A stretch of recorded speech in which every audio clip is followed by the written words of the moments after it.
This recording that I am giving is for the sake of my friends, very dear friends, concerned about the teachings that I gave and also concerned about the Indian philosophy, Sanathana Dharma.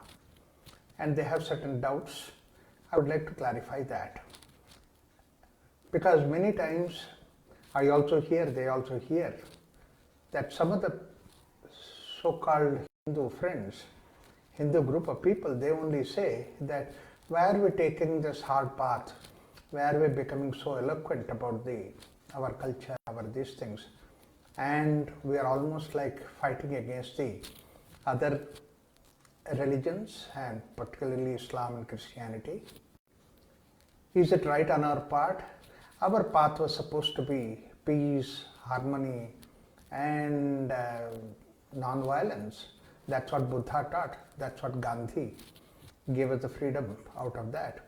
So why are we becoming like that? Probably this comes out of short understanding. What is the way that it has led to for all these years? It's not just today's problem, that this problem has come right from the thousands of years. Let me recollect some of these ideas. What happened to this culture, what happened to this country, and probably that might really touch some of the cards deep inside your heart, giving an explanation that at least that we need to really save this particular country, this culture. A few facts that I would like to give you is that this country, which was right from the Himalayas all the way up to Indian Ocean, people say that this culture is 20,000 years old. Recently somebody was recollecting that some of the archives have shown that 20,000 years old culture, this is there. And there were the timings when this culture was so vibrant that there were a lot of wonderful sculpture created, knowledge is created, and lot of dance forums and cuisines, etc. You can see, name it, everything was created. At one point of time, we were very good in developing metallurgy, developing science, etc. So many things that were there. And this happened because that this country was having that peace, harmonious coexistence, and that was the most beautiful thing. Though there were several kings that were there. In fact, historically that we know that there was one time that people from the present day Afghanistan, they had come to Rama. They said, why don't you annex our country? Because that we would like to be prosperous like Ayodhya. And Rama sent Shatrughna not to annex, but to see that Shatrughna, you just give them whatever that wonderful country, prosperous country that they wanted to have, please give it. He never annexed that. In fact, in the whole of Indian history that you could see, never that annexing that has taken place.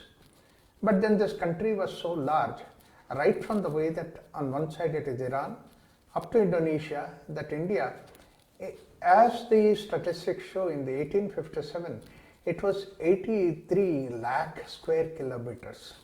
And now currently, what we have is 32 lakh square kilometers. That means to say, almost like 50 lakh square kilometers are lost.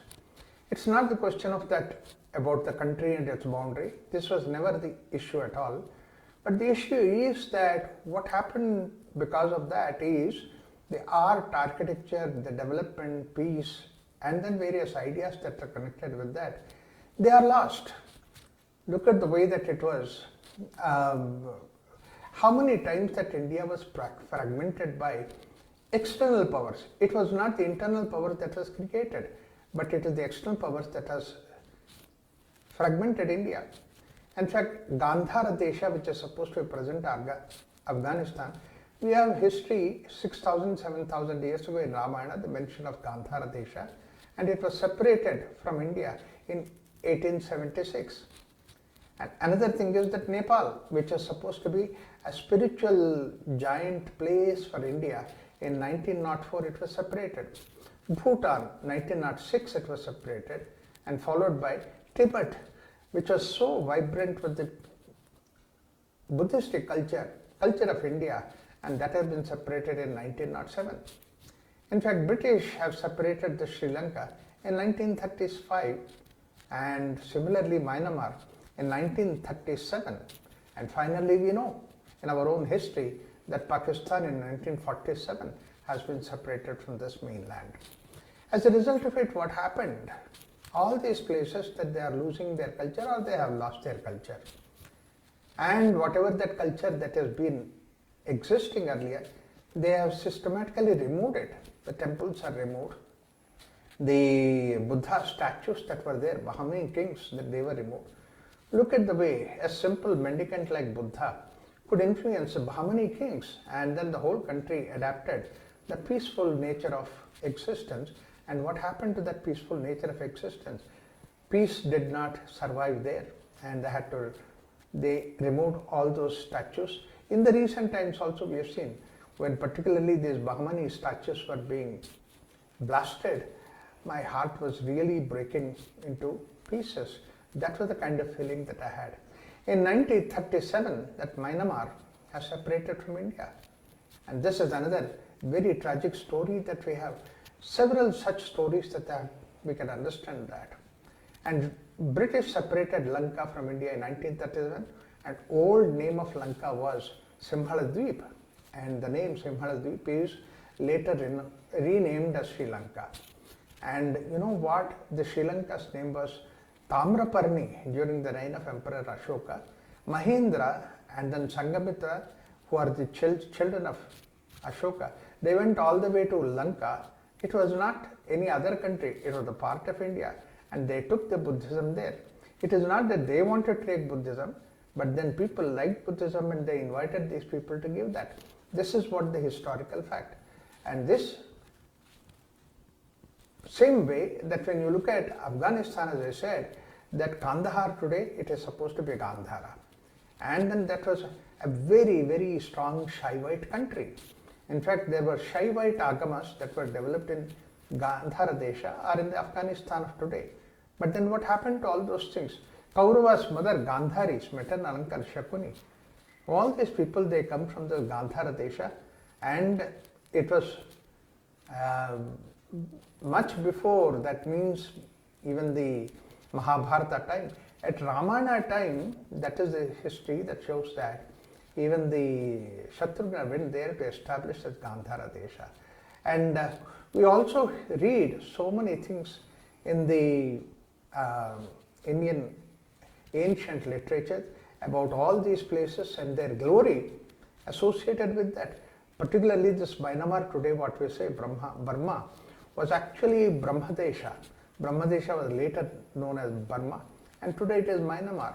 Now Myanmar does not have any particular meaning or connotation with the spiritual attitude of it, but then Brahmadesha was supposed to be the place where it was known as, and Anandavarta ruled here. And Nepal was known as Devdhar in the ancient times, and Lord Buddha was born in Lumbini, Mother Sita was born in Janakpuri of this Nepal or Devdhar, and then that was the glory of this place. But today we don't have anything there. So where is that culture has gone? Where is that roots have gone? Nepal till recently was supposed to be a Hindu nation, but today even that has been eroded. And India is not a Hindu nation, it is supposed to be secular. By naming secular, that you are trying to systematically remove whatever that is historically behind this India. Until the few years, the king of Nepal was called as the Nepal Naresh.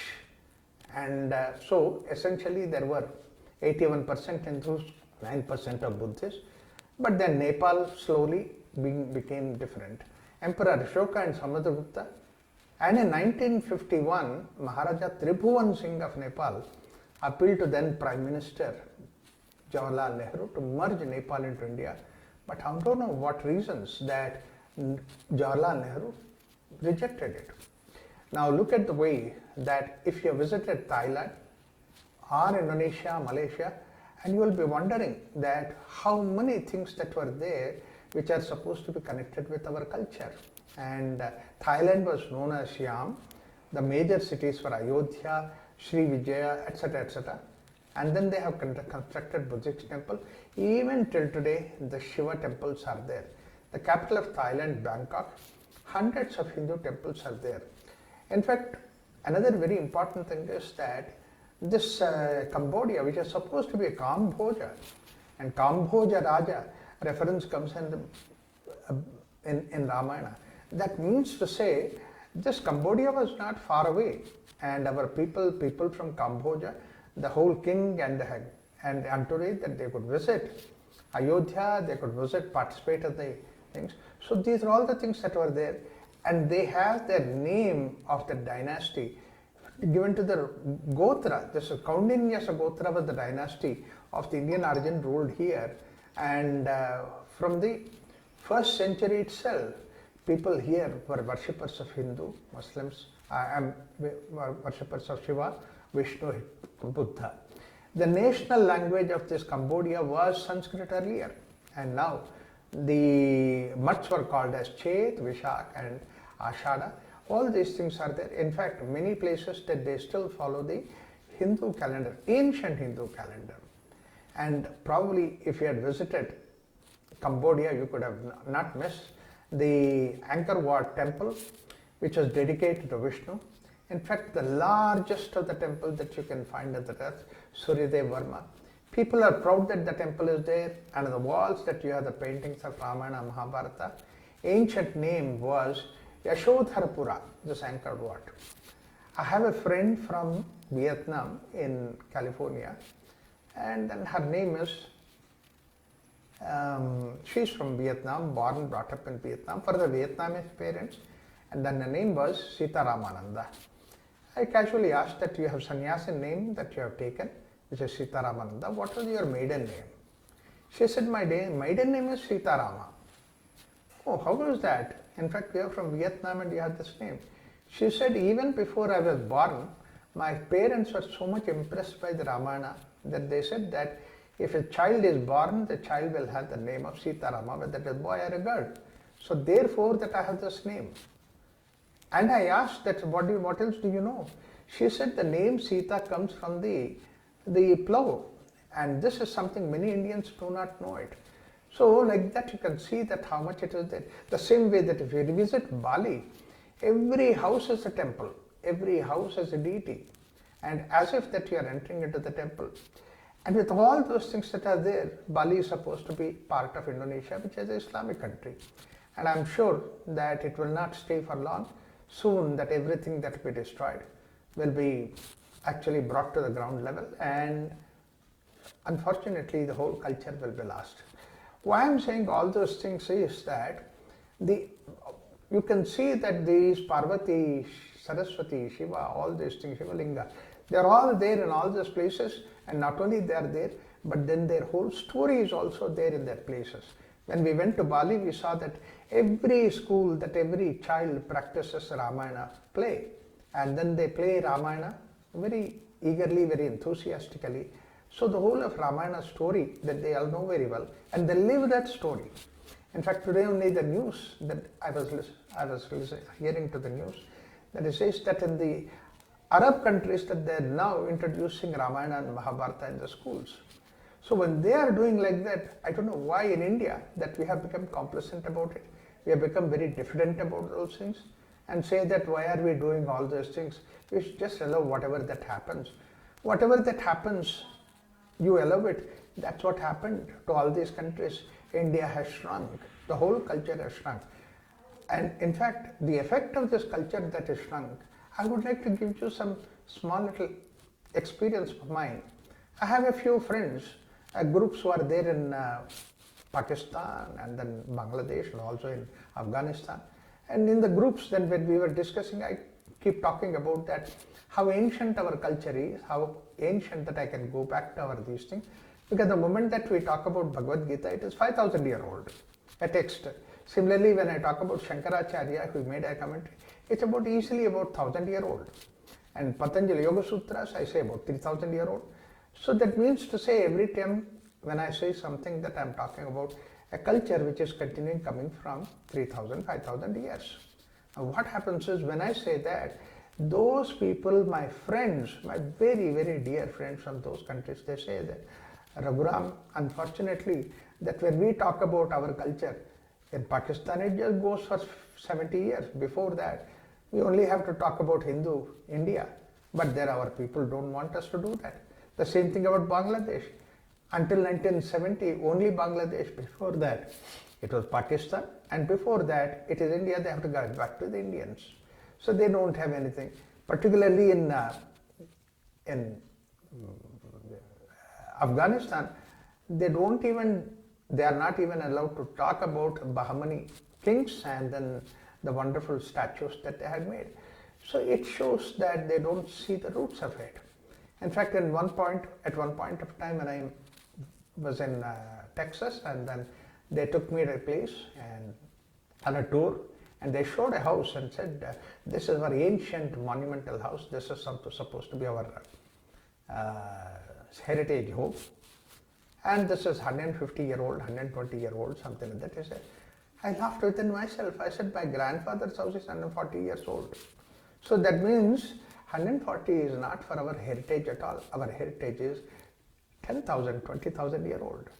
Unfortunately, what happens is that because we could say that we are so proud of it, not because that we are proud of egoistic, but it is like this, that a tree which has got the roots which is the deepest is a tree which stays strong, in spite of the hurricanes and in spite of the tornadoes that they come, the tree stays.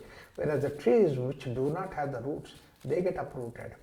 Banyan tree is one that has the roots so deep, and our culture is like that. We have the roots of that culture which is 20,000 years old. At least we could say about the Vedas, which is 8,000 year old. We could say about Ramayana, which is 6,000 year old. So all these things will be about saying that how deep the roots we could have it. And we could also encourage, I encourage to the people that look, politically that you may be different countries, but let us not stop at that political boundaries that we have. Let's go deep into it so that we all belong to the same culture. And that's what I was told when I went to Ukraine. The people said that you all belong to the same culture because you say that Bharatavarsha, Bharatakhanda, when you say that this big land of Bharata, we also belong to that. This identification is what is important. So we need to really develop this kind of an attitude so that we try to talk about these things very deeply. Now, unless until that we in the mainland in India today, we do not talk the glory of this culture and the magnanimity of this culture, and the purpose of this culture is to see that it can become Vasudhaiva Kutumbakam, the world as one family, we will not be able to impress upon the other people to get back to this culture at all. It's not the question of annexing politically or increasing our political. In fact, we don't have to do that. Look at the way that people in America, that they are following Hare Krishna movement, they are following various other temples that are there. In Russia, in China, in Japan, you can see everywhere that this is going on. And it's not with the question of any sword that we are going there.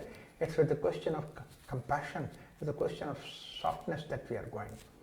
Our people, what happened was, Megasthenes, 3,000 years ago, when he visited from Greece to India, is one of the great historians.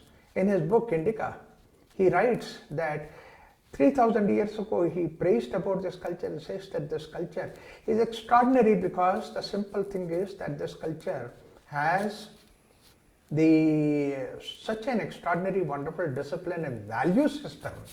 Even the two countries, even the two kings, when they fight, the fight is going on, soldiers are there. Common men never feel that they'll be threatened, they'll be under duress. In fact, people are working in the field, people are at home, and nobody disturbs them, nobody destroys them. And one of the very important ideas that Megasthenes recollects is that in spite of the fact that wars are taking place, women and children are always safe in this culture. And it's only to decide that who will be the ruler. That's why the fight is going on. But common man will not be affected. And this is not only Megasthenes who has written. many other historians have written. In fact, you can see that the same thing Chinese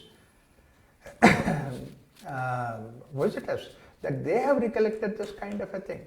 So that shows that this particular culture was something like that, where after the sunset they do not fight, and then during the festivals do not fight, and then they do not destroy any crops, because they say that the earth itself and the produce of earth itself is God. So they respect these whole crops and all those things, therefore they do not fight.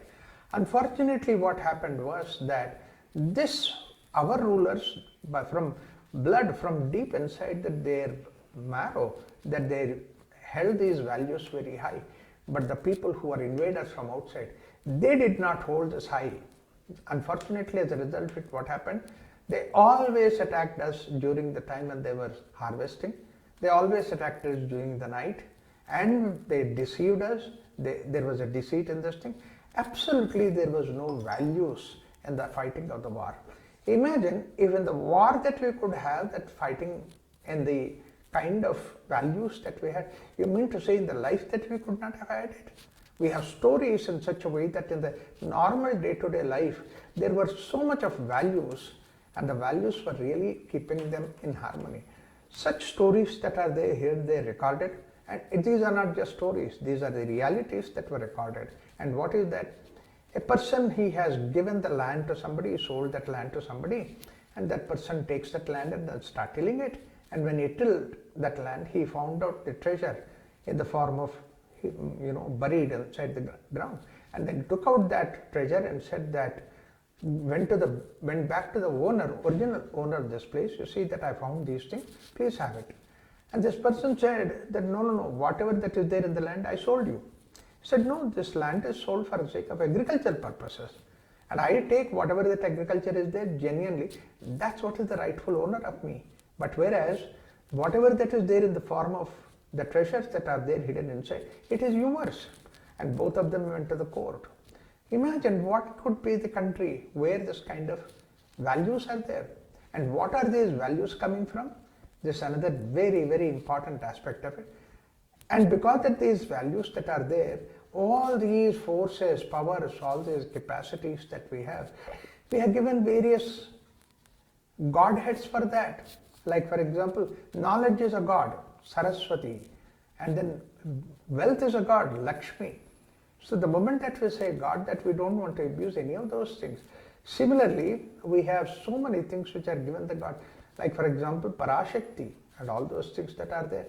So all these things show that we are given everything, that spiritual idea.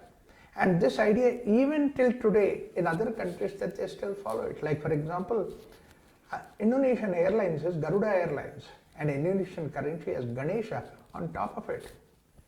So that means to say that values still continue. And unfortunately, what happened? We have become secular in India, or some secular forces in India, they are trying to snub this. And like that, we can see that how many things that are there which are having this kind of an approach. Like for example, Indonesia, Sukarno was the king, and his daughter was Sukarno Putri. Putri in Sanskrit is daughter. So her name is Sukarno Putri. That means they follow that Sanskrit idea. When these things are there in other countries now, if they want to, if it is necessary responsibility for the Hindus in the mainland to give introduction to the roots of all these countries, whether it is Myanmar or whether it is Indonesia, Malaysia, Thailand, or on the other side that it is Bangladesh, or Afghanistan, or Punjab. Look at all these things. But look at how we have shunned. Even till today we pay our respects in the form of national anthem. Everybody respects national anthem. We say that Punjab, Sindh, Gujarat, Maratha, Dravidu, Utkala, Vagga. Now look at what happened. You see, is it not our complacency because of which that Punjab, part of Punjab has gone to Pakistan. It doesn't apply this national anthem. Sindh, so whole Sindh is there in the Pakistan. And Vanga, that is Bangladesh, Bangladesh is Bengal. You look at that part of Bengal is in India and rest of it has gone to Bangladesh. What happened to all these things? People who are there, how do they feel it? In fact, I myself is from the Brahmin community, which is supposed to be people who are driven away by the invaders from the North India to South India. Otherwise, we would have been actually, our women are raped, our children are massacred and all that. Somehow we saved ourselves. Thank God that we had the people like Vijayanagar Empire and all that, that we could slip into that and then go to the south. They provided us shelter and then we came. In fact, such great saints like Tyagaraja is one of our groups. Similarly, great person like Mokshakanda Vishwesvaraya is one person from our group. Umpteen number of people are there who have done this kind of activity because we saved. And but those people who could fled like us, we had rehabilitated, but then maybe there were several people who could not run away and they were forcibly either killed or converted or they were married to the Muslims and got the Muslim generation.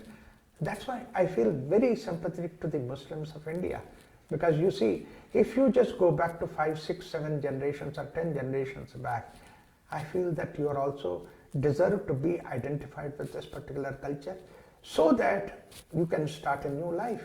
It does not matter whether it is 10 generations past. You can always change your life. You can always take up the mantle and go ahead with this particular cultural values that we have. To call this as a religion, this is what is a big mistake that our people have done. It's not a religion. It is supposed to be Sanathana Dharma. A religion has very small little connotation, whereas Sanathana Dharma has a big connotation. It's not one prophet or one messenger. That's what religion is made about. It's not one text. It's not just one book that is there and you can't even interpret that book. It is something we have so much of literature that was there. In fact, it was there so much in the Nalanda Vishwavidyalaya, in the Nalanda University at that time, that Muhammad Khilji has come and Bakhtiyar Khilji has burnt it for 3 months and in 3 different times. In spite of the fact that so many books that were burned there, amount of literature that we have today left behind is so much that all that I might have read here and there, but then my knowledge is less than 0.1% of the literature that is there. You can imagine how much of literature we would have had if only that Nalanda University library would have been there. Why it happened? Because that we were saying that, yeah, we are peace loving and then somebody else can take it up. And therefore that those people have sweetly destroyed the whole thing. It's not one prophet or one messenger. Look at this culture where truth is not somebody has to give us, a prophet or a messenger has to give us, everybody has to realize. So it's your own realization that's what makes you. That's why you can see that again and again we have Swamijis, we have saints, we have mystics, umpteen number of people coming into this particular culture, making this culture always alive. Is it possible? Is it not our importance, our responsibility to see that we preserve? Similarly, it is not just one God. What a beautiful concept that we have. Whereas the other religions only, a religion means basically it is with one God. That's why I don't want to call it as a religion. It is culture because it is dharma, because basically that we have not one God. In fact, not only that it is the godliness that is important. Can you see the godliness within you so that you can see the God everywhere? How beautifully that our people have expressed that. Sant Kabir said that, I was searching for you, O God, hills and forests, rivers and mountains and meadows and greens. I never found God. Today God is searching, where are you, Kabir? Kabir is not there. So this one religion is something, this one Sanatana Dharma is something where it is based on the experience. It's not a bunch of beliefs, a bunch of do's and don'ts. It's not a question of doctrines and dictums that it is given, diktat it is given, but it is basically the idea that you need to realize yourself. When the Rishi says, Aham Brahmasmi, it is not a question of he's trying to convince anybody. He's trying to feel that experience that he had. And anybody in this particular land can have that kind of an experience. That's what we have shown. Dara Shuko, he said that, Anal Haq, that means to say, I am that divinity, and therefore that he was crucified. In our culture, what happens is that we really adore them. We take them to be the pathfinders. The only culture where it is purely sadhana oriented. That means to say, as how beautifully it is said that one of the students comes to his father and says that, look, I'm a Brahmin. And then the father says to the son, I said, in our culture, no Brahmin is born, Brahmin is made. What do you mean by that? Yes, you are born as a human being and you have an ability to become a Brahmin by learning, by disciplining, by controlling yourself, you can grow that. So that means to say this growth, this direction is oriented. So this particular culture has that kind of thing. Because that each one is given an opportunity to grow, this culture survived for said 10,000 years, because that we find people who are again coming to the Sanathana Dharma belongs to the individual, and so that we try to grow to realize the God. God is not an imagination, and in fact in many other cultures God is an imagination. In this culture God is not imagination. That's why there are people who do not believe in God, but then they become very spiritual, like the way Buddha, Mahavir, they never accepted God, but such a wonderful way that Buddhism and Jainism has developed. So here God is not an imagination, but God is an experience. God is an experience. And the moment that he experiences that, that means to say, very beautifully said, heaven and hell are not altitudes, they are attitude. Your whole attitude changes to heaven. And if we have to do that, we see that this particular land can hold that. Come what may, that we need to do that. Look at the way that when earlier Krishna says in Bhagavad Gita, Yada yada hi dharmasya glanir bhavati bharata abhyuttanam adharmasya tadatmanam sujamyaham pavitra sadhunam paritranaya sadhunam vinashaya cha duskritam dharma samsthapanaya sambhavami yuge yuge. That means to say, many times this particular Sanatana Dharma goes through these perils, and every time that we need to bring it up. It is time for us to think of it, otherwise, now look at the way that it shrinks. It shrinks. Like the way that there are people within small little places also, they say that, look, we don't belong to this culture, we are separate. We are Muslims or we are Christians, like that they say, they don't identify themselves with the Sanatana Dharma. How unfortunate it is, and if this is going to continue. In fact, that was the process that they had planned during the time of partition. They wanted to divide India further. Fortunately for us that we had Sardar Vallabhbhai Patel. He put India together, all the states together, in spite of the fact there were so many things that were behind it. And people claim that we were peaceful, we were gentle and all those things.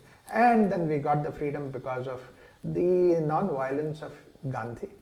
But you see, listen to the Attlee, Clement Attlee, who is the Prime Minister of England. At that time he said, I am not giving freedom to the country because of Gandhi. I am giving this freedom to the country because of Subhash Chandra Bose. Because what was the logic behind it was that, after all, when British were ruling this country with the army, 99% of the army was Indians. And when once Subhash Chandra Bose started the clarion call that Swaraj, and also he started what is called as the our Azad Hind Fauj, when he said that there was so much of a turmoil inside the army that he knew that if he delayed for another year or two, that he will not have his own army. The whole army will become Subhash Chandra Bose. That was the thing because of which that he said he gave it to freedom. It's not because of the freedom. In fact, if that was supposed to be the thing, look at the way that in order to establish Sanatana Dharma, Rama came and he fought with the demons. And in fact, that's what you can see that, when Rama was 16, 17 year old, when Vishwamitra asked him to come, he was in depression at that time. Vasishtha gave him the whole teaching, made him to see that he has to have the self-confidence and strength within himself. And once he has that, Then he goes with Vishwamitra, and Vishwamitra, when he goes with him, first night they rest, and the next morning when Rama gets up, Vishwamitra wakes him up with a beautiful poem which is said, Kausalya Supraja Rama Purva Sandhya Pravartate Uttishta Narashardula Kartavyam Daivamandikam. This is a shloka from Valmiki. Imagine what an extraordinary, wonderful imagination Valmiki had at that time. He did not say Dasharatha Putra, he said Kausalya Supraja Rama. That means to say, mother's son. We are all divine Mother Earth's people. And in order to see that, you need to take care of your divine mother. That's what is the earth, Rama. Uttishta Narashardula Kartavyam Daiv. What is that you are now on? It is Daivamanikam Kartavyam.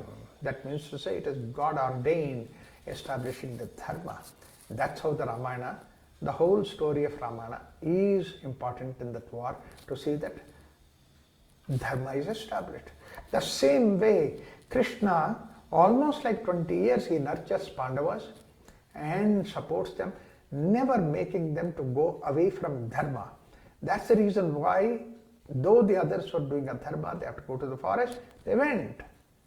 And they have to go to incognito, they went. But finally, when Dharma situation came, Krishna himself went for negotiations. There also he said, okay, give us these things. And then they did not want to give. At that time, Krishna said one thing very beautiful. He said to Kauravas that, look, Pandavas are not coming for war. You are inviting them for war. When you invite them, you will lose. But then they did not listen to it. And then therefore, when all these things happened, look at the battlefield, Arjuna was depressed, anxiety, because he sees on both the sides his own people. It's not any negative, but it is something which is positive. That really made him feel weak. See, whatever that people say that ahimsa, etc., that's what Arjuna said 5,100 years ago. And Krishna puts him back into the war field, because basically don't look at your own people, look at this man killing and that man killing and all that. All these things happened in the history. But the only thing is that you need to establish Dharma. There he says that yada yada dharmasya glanirбhavati. So these two wars are essentially not really wars, but they are the situations where Dharma has to be re-established. So therefore that Rama also tries that. In fact, when he went to Lanka, that he praises ocean and praised ocean to give way. Ocean didn't give way. And then Rama says, okay, Sagaram Shochayishyami. I'll take the bow and arrow and drive you up, so that I want to go and accomplish my mission. And Sagara comes down on Rama's feet and says, please, I'll provide you path. So that means to say basically that yes, we tried dharmic way, we tried the way of peace, but then when peace does not work, we have to take the hard ways. And that's why we have all the gods and goddesses. On one side we have the Abhayahasta, but on the other side, all the gods and goddesses have the weapons in their hands. And not ordinary weapons. They are the lethal weapons. They are the weapons that can really eliminate whatever may be the big person that is there. Eliminate, whether it is Ravan or whether it is Kamsa, whether it is anybody, that we could eliminate that. If we had that kind of strength to see that we could eliminate today, what is wrong from us? Why are we become complacent? In fact, you see, there are people who are, when you become complacent, there are always people who are actually deceivers of yourself from within you. This is what we have a beautiful event where Jayachands. So we say that there are so many Jayachands. Jayachand is responsible for Prithviraj to fail. So it is like that. That means there are people who are from within that they destroy the whole thing. Yes, we have a number of people who can destroy our culture from within, inside, and they sell all nice things and all that. And then they try to misguide people. And that's what we have, number of them. Should we listen to them? Should we care for that? And they are supposed to be intelligent, they are supposed to be knowledgeable. All those things are there. But then at the time of, in the historically when you look at it, we always had these people who are acted as Jayachans against the country, against the culture. And that we should be very careful. Not only that, even when we become complacent, we don't take any side, we want to be neutral, even they also, how beautifully that Krishna says to Balarama in Mahabharata war. Finally what happened was that when the final fight was going on between Bhima and Duryodhana, at that time Duryodhana was hiding in the water, and then Bhima calls him out and then asks him to fight the war duel. At that time, suddenly Balarama comes, Krishna's elder brother. When he comes, Krishna looks at Balarama. Wow, so you are here. Wonderful. Yeah, I want to see this fight that's going on, historical fight. And then it was a very serious fight that was going on. And then there, Balarama hits Bhima, Duryodhana, below the waist, because the reason is that he had extra provision because of his mother that he cannot beat otherwise. So that's what he does. And when he did that, then Duryodhana says, oh, this is injustice.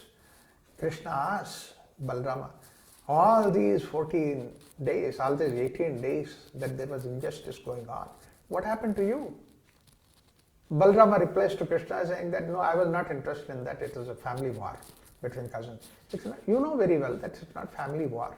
So many kings have involved in that. It's a whole nation, it's only culture itself was getting involved in that. People from various far off countries that they have come to participate in that. So it's a war between dharma and adharma. You know that. And you kept yourself away. And he says, my dear brother, I tell you that when the fight is between dharma and adharma, at that point of time, if you do not actively support dharma, even if you keep quiet, you are actually supporting adharma. You are not running away. So therefore, that on one side, Jayachandras are there that who are supporting adharma clandestinely. There are people who are creating adharma directly. But then there are people who are complacent. They are also part of adharma. In order to fight that, we Hindus, we Sanathana Dharma principles, it's not for our sake, it is for the sake of the whole world, looking for this kind of a thing that we need to do it. Look at the way that in Ireland, people are chanting Veda mantras. And tomorrow when they look at where is this Veda mantras coming from, should they not look at India that's coming up? And if India, we become complacent, we'll be lost. Similarly in Ukraine, when I went there, they said, why don't you give a talk in Hindi? And people there, they'll learn Hindi so much. When they look back, where is this Hindi coming from? And we have to say, there was one time one country called as India. How unfortunate it is. Let's get back this Bharat. Let us rise our head. Let us be strong to see that not only that we save this land, but we save this culture. The land is basically the Bharat Desha and the culture is Akhanda Bharat. Let us try to develop that Akhanda Bharat. Look at the way how much people have taken interest in these things. Francois Gautier, he is a French man, but look at the amount of dedication that he has for our culture. Similarly, Vamadeva Shastri, which is supposed to be David Frawley, born and brought up in America, but he's an extraordinary Vedic scholar that he has. Similarly, we have people who are flutists, who are dancers, who are musicians, all across the globe. All across the globe. And we have Christopher Shack that is there. He's there from Romania, Poland. And look at the dedication that he has. He has done the whole research on sun salutation, Surya Namaskara. Why did he do it? Because that Hinduism, Sanathana Dharma, it survives in India. And all these people are similarly way back. People like Mircea Eliade, he wrote so eloquently about India. Like that, if I go on telling that there are umpteen number of situations where you can see that this glory of India is sung by the people outside India. And if we want to establish that India, we have to stand firm. So our firmness should not be mistaken to be our violence. And same way that our silence should not be mistaken to be weakness. An elephant with all its strength walks on the street, it doesn't make any problem at all create, but does not mean that elephant cannot do that. It just has to take its trunk and then throw. Everything can be removed, but elephant does not do that. We adore that elephant. We adore that patience of that elephant, calmness of the elephant.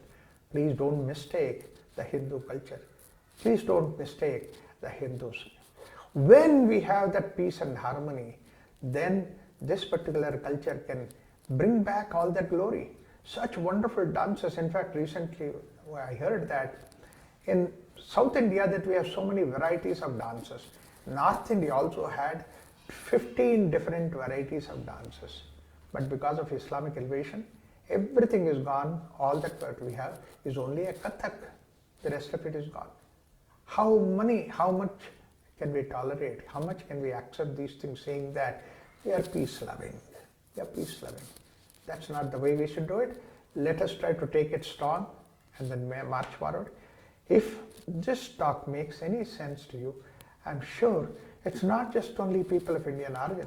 I have a number of people from Turkey, from Germany, from various other parts of the world who are not belong to this culture, but they say that every night we dream of India. They belong to this land, they belong to this culture. Let us salute all of them and let us get inspired from all of them to see that how we preserve this land and to see that this culture all over across the globe. That's what is Vasudhaiva Kutumbakam. Om Shanti Shanti Shanti. Thank you.